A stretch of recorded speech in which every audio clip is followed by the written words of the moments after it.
بسم اللہ الرحمن الرحیم۔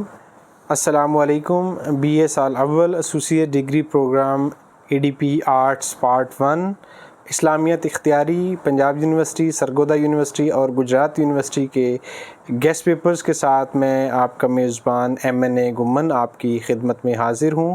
ہمارے یہ گیسٹ پیپر الحمدللہ پنجاب بھر میں سب سے زیادہ مقبول اور کامیاب ترین گیسٹ پیپر ہیں۔ ایک ضروری ہدایت ہے کہ اگر آپ نے ہمارا YouTube چینل ابھی تک سبسکرائب نہیں کیا تو فوری طور پر ہمارے چینل MNA گمن کو سبسکرائب کر لیں اور بیل کا بٹن لازمی دبا دیں تاکہ ہماری آئندہ ویڈیو سے آپ بر وقت استفادہ کر سکیں۔ شکریہ۔ بڑھتے ہیں گیسٹ پیپر کی طرف۔ گیسٹ پیپر کا آغاز سوال نمبر 1 سے ہوتا ہے جو کہ معروضی سوالات پر مشتمل ہے۔ اس حصے میں آپ نے کوئی سے 10 مختصر سوالات کے جوابات دینے ہوتے ہیں اور یہ 20 نمبر پر مشتمل ہوتا ہے۔ بڑھتے ہیں اہم ترین مختصر سوالات کی طرف۔ قذف سے کیا مراد ہے؟ حد قذف کس جرم پر دی جانے والی سزا کا نام ہے؟ قاذف کون ہوتا ہے؟ قذف کن الفاظ سے ثابت ہوتا ہے؟ کوئی سے 2 الفاظ بیان کیجیے۔ قذف کا الزام لگانے والے کے لیے کیا شرائط ہیں؟ قذف کی سزا کیا ہے؟ یہ بنیادی طور پر 1 سے زائد سوالات ہیں۔ ان کو یکجا آپ کی سہولت کے لیے کیا گیا تاکہ آپ کو ان کے جوابات ڈھونڈنے اور ان کو یاد کرنے میں آسانی رہے۔ لعان سے کیا مراد ہے اور اس میں کتنی قسمیں کھائی جاتی ہیں؟ طلاق احسن، طلاق رجعی، طلاق بدعی یعنی طلاق بدعت اور طلاق مغلظہ میں فرق بیان کریں۔ جملہ اسمیہ کیا ہوتا ہے؟ جملہ اسمیہ کے 2 حصوں کے نام کیا ہیں؟ جملہ اسمیہ خبریہ کی 2 مثالیں لکھیں۔ بیوہ کی عدت کتنی ہے اور عدت کی کیا حکمتیں ہیں؟ آگے بڑھتے ہیں مہر مثل اور مہر معجل میں فرق بیان کریں۔ قصاص کے لغوی و اصطلاحی معنی لکھیں۔ حد قصاص کس جرم میں دی جاتی ہے؟ اسلام نے قانون قصاص میں کیا اصلاح بیان کی ہے؟ نیز قصاص اور دیت میں فرق بیان کریں۔ مقاطبت کسے کہتے ہیں؟ مرکب توصیفی کے 2 حصوں کے نام کیا ہیں؟ ثلاثی مزید فیہ کے 2 ابواب کے نام لکھیں۔ نیز ثلاثی مجرد کے کتنے ابواب ہیں؟ آگے بڑھتے ہیں۔ تفسیر القرآن بالقرآن کی ایک مثال دیجیے۔ نیز تفسیر نبوی کی بھی ایک مثال بیان کریں۔ صحابی اور تابعی میں کیا فرق ہے؟ افق کی تعریف لکھیں۔ واقع افق کس ام المومنین سے متعلق ہے اور واقع افق جو ہے یہ کس سن میں کس سفر میں پیش آیا؟ حضرت عائشہ پر بہتان لگانے والے منافق کا کیا نام تھا؟ ترجمان القرآن کس صحابی کا لقب ہے؟ حدود اللہ سے کیا مراد ہے؟ اسلامی حدود کی تعداد کتنی ہے؟ ان کے نام لکھیں۔ تفسیر بالرائے سے کیا مراد ہے؟ تفسیر بالرائے کی اقسام بیان کریں۔ تفسیر بالرائے کے حق میں ایک دلیل بیان کیجیے۔ تفسیر بالرائے کی ممانعت پر کوئی دلیل دیجیے۔ تفسیر بالمعصور کی لفظی و اصطلاحی تعریف کریں۔ نیز 2 مشہور تفسیر بالمعصور کے نام مع مؤلفین بیان کریں۔ تفسیر اور تعویل میں کیا فرق ہے؟ اس کے بعد ہے یمین سے کیا مراد ہے؟ یمین کی اقسام بیان کریں۔ نیز یمین لغو کا مفہوم بیان کریں۔ آگے بڑھتے ہیں۔ سورۃ نور کی کتنی آیات ہیں؟ نیز سورۃ نور کے 2 اہم ترین موضوعات کون کون سے ہیں؟ پھر ہے فاعل، مفعول اور اسم الفاعل میں فرق بیان کریں۔ ربا سے کیا مراد ہے؟ جملہ فعلیہ کیا ہوتا ہے؟ جملہ فعلیہ کی 2 مثالیں دیجیے۔ کن اوقات میں گھر کے اندر بھی اجازت لے کر داخل ہونے کا حکم ہے؟ آگے بڑھتے ہیں۔ مرکب اضافی سے کیا مراد ہے؟ مرکب اضافی کے 2 حصوں کے نام لکھیں۔ حرمت خمر کی حکمت بیان کیجیے۔ بنی اسرائیل کس قوم کو کہتے ہیں؟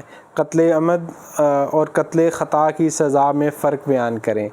قرآن مجید نے کس چیز کو اکبر من القتل قرار دیا ہے؟ مشر حرام سے کیا مراد ہے؟ قرآن پاک کی طویل ترین سورت کون سی ہے اور قرآن کی سب سے پہلی سورت کون سی ہے؟ سورۃ نور میں ذکر کردہ محرم رشتوں کے نام بیان کیجیے۔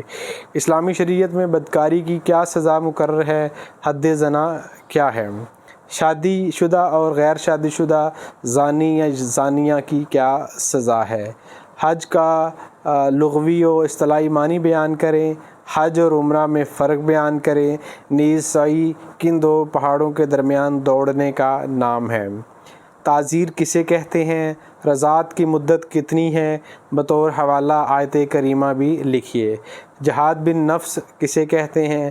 مدینہ اور مصر کے تفسیری مکتب کے روح رواں کون تھے؟ المیسر سے کیا مراد ہے؟ حدیث وحی مخفی ہے، اس پر ایک دلیل دیجیے۔ سورۃ نور میں استعمال ہونے والے لفظ مشکات اور مصباح کا کیا مطلب ہے؟ گھر میں داخل ہونے کی دعا لکھیے، نیز گھر سے باہر جانے کی دعا کا ترجمہ لکھیے۔ سورۃ نور میں نبی کریم صلی اللہ علیہ وسلم کے حکم کی نافرمانی کی کیا سزا سنائی گئی ہے؟ خلا کا اصطلاحی مفہوم بیان کریں۔ یوں آپ کا پہلا سوال مکمل ہوا۔ آپ بڑھتے ہیں سوال نمبر 2 کی طرف۔ سوال نمبر 2 ہے جی تفسیر قرآن کے موضوعات پر مفصل سوالات۔ تو اس میں اہم ترین سوالات جو ہیں وہ دیے گئے ہیں۔ تفسیر کا معنی و مفہوم اور اس کی ضرورت و اہمیت پر نوٹ لکھیں۔ تفسیر کے ماخذات پر تفصیلی نوٹ لکھیں۔ قرآن مجید اور حدیث نبوی بحیثیت ماخذ تفسیر نوٹ قلم بند کریں۔ تفسیر بالرائے سے کیا مراد ہے؟ اس کی اقسام اور اہمیت پر نوٹ لکھیں۔ تفسیر میں اقوال صحابہ و تابعین کی ضرورت و اہمیت پر نوٹ لکھیں۔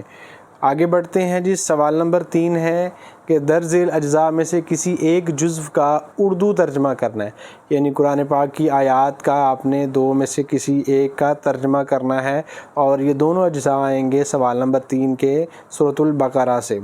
جی بڑھتے ہیں۔ یہ کچھ اہم ترین آیات برائے ترجمہ دی گئی ہیں۔ بسم اللہ الرحمن الرحیم۔ وَلَا تَجْعَلُوا اللَّهَ عُرْضَةً لِأَيْمَانِكُمْ، یہ سورۃ بقرہ کی آیت نمبر 224، 25، 26 اور 27 دی گئی ہیں۔ یہ امپورٹنس کے اعتبار سے دی گئی ہیں۔ سب سے اہم جو آیت ہے اس کو سب سے پہلے دیا گیا ہے۔ اس کے بعد آیت نمبر 174 اور 175 ہے۔ ان الذین یکتمون ما انزل اللہ من الکتاب، ادھر سے لے کر علی النار تک۔ آگے بڑھتے ہیں جی۔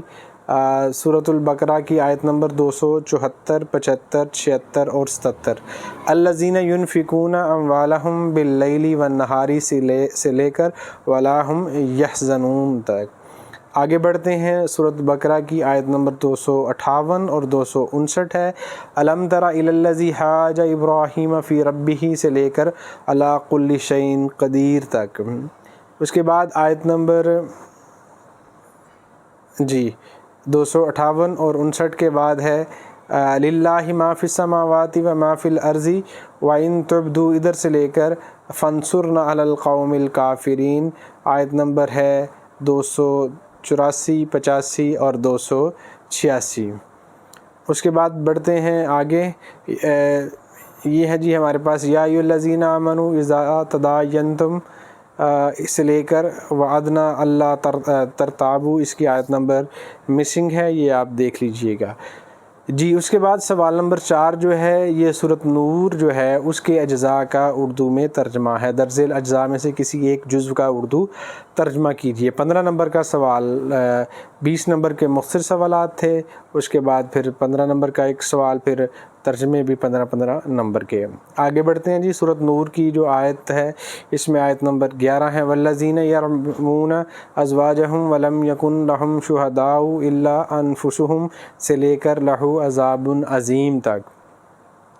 سورۃ نور کی آیت نمبر 32 سے لے کر 32، 33، 34 اور 35۔ وَأَنكِحُوا الْأَيَّامَ مِنكُمْ وَالصَّالِحِينَ سے لے کر وَاللَّهُ بِكُلِّ شَيْءٍ عَلِيمٌ۔ اس کے بعد سورۃ نور کی آیت نمبر، آگے بڑھتے ہیں جی آگے بڑھتے ہیں۔ سورۃ نور کی آیت نمبر 47، 48، 49 اور 50 ہے۔ وَيَقُولُونَ آمَنَّا بِاللَّهِ وَبِرَسُولِهِ سے لے کر بَلْ أُولَٰئِكَ هُمُ الظَّالِمُونَ۔ آگے بڑھتے ہیں۔ سورۃ نور کی آیت نمبر 1، 2، 3، 4 اور 5 ہے۔ سورۃ انزلناها وفرضناها وانزلنا فیها آیات بینات سے لے کر فإن اللہ غفور رحیم۔ اس کے بعد آگے بڑھتے ہیں جی۔ والذین کفروا اعمالہم، یہ آیت نمبر 39 اور 40 ہے۔ والذین کفروا اعمالہم کسراب، ادھر سے لے کر من نور تک۔ اس کے بعد آیت نمبر 51، 52 اور 53 ہے۔ انما کان قول المؤمنین سے لے کر ان اللہ خبیر بما تعملون۔ جی یہ آپ کا سوال نمبر 4 تھا۔ اب بڑھتے ہیں سوال نمبر 5 کی طرف۔ سوال نمبر 5 میں سورۃ بقرہ کی روشنی میں درج ذیل میں سے کسی ایک عنوان پر آپ نے جامع نوٹ لکھنا ہے، اردو میں مفصل نوٹ ہے۔ تو یہ سورۃ بقرہ میں سے آئے گا سوال نمبر 5، اور یہ 15 نمبر کا ہوگا جی۔ یہ مختلف موضوعات دیے گئے ہیں جو کہ سوال نمبر 5 یعنی سورۃ بقرہ کے جو موضوعات ہیں ان میں سے اہم ترین ہے۔ خلا ہے، جہاد فی سبیل اللہ ہے، انفاق فی سبیل اللہ ہے، حرمت خمر و میسر ہے، عدت ہے اور رضاعت ہے۔ یہ سوال نمبر 5 کے لیے انتہائی اہم ہے۔ سوال نمبر 6 جو ہے یہ سورۃ نور کی روشنی میں، النور کی روشنی میں درج ذیل میں سے کسی ایک عنوان پر جامع نوٹ لکھنا ہے۔ یہ بھی 15 نمبر کا سوال ہے۔ سورۃ نور کی روشنی میں آپ نے کرنا ہے حسن معاشرت ہے، احکام پردہ ہے، مجلس نبوی کے آداب ہیں، واقع فقہ ہے، ابلاغیات کا اسلامی تصور ہے۔ یہ سوال نمبر 6 جو ہے نا یہ آپ کا ہے۔ اس کے بعد سوال نمبر 7 حصہ گرامر پر مشتمل ہے، اور حصہ گرامر کے سوالات کی طرف آتے ہیں۔ مرکب اضافی اور مرکب توصیفی کیا ہے، مثالوں سے وضاحت کریں۔ آگے ہے جوازم مضارع پر نوٹ لکھیں۔ پھر ہے جی ضربہ سے فعل ماضی معروف کی گردان صیغوں کی وضاحت اور حرکات کے ساتھ لکھیں۔ ضربہ، اس کے بعد سما کے ساتھ ہے، پھر دخلا، یہ تینوں جو ہے نا یا اس طرح کا اگر کوئی اور لفظ آتا ہے تو اس سے آپ نے فعل ماضی معروف گردان صیغوں کی وضاحت اور حرکات کے ساتھ لکھنی ہے۔ اس کے بعد جملہ اسمیہ اور جملہ فعلیہ کی وضاحت کریں، نیز ایک ایک مثال دیں۔ پھر ہے ینصرو سے فعل مضارع کی گردان صیغوں کی وضاحت اور حرکات کے ساتھ لکھیں۔ نواسب مضارع پر نوٹ لکھیں۔ وہاں پہ تھا جوازم مضارع، وہ نسبتاً زیادہ اہم ہے اس لیے اس کو پہلے دیا ہے۔ نواسب مضارع پر نوٹ لکھیں۔ پھر ہے نصرہ سے فعل مضارع کی گردان صیغوں کی وضاحت اور حرکات کے ساتھ لکھیں۔ شکریہ، بیسٹ آف لک۔ اللہ تعالیٰ آپ کو اچھے نمبروں سے کامیاب کرے، اور جب آپ کامیاب ہو جائیں تو اپنی دعاؤں میں ضرور یاد رکھیے گا۔ اللہ حافظ۔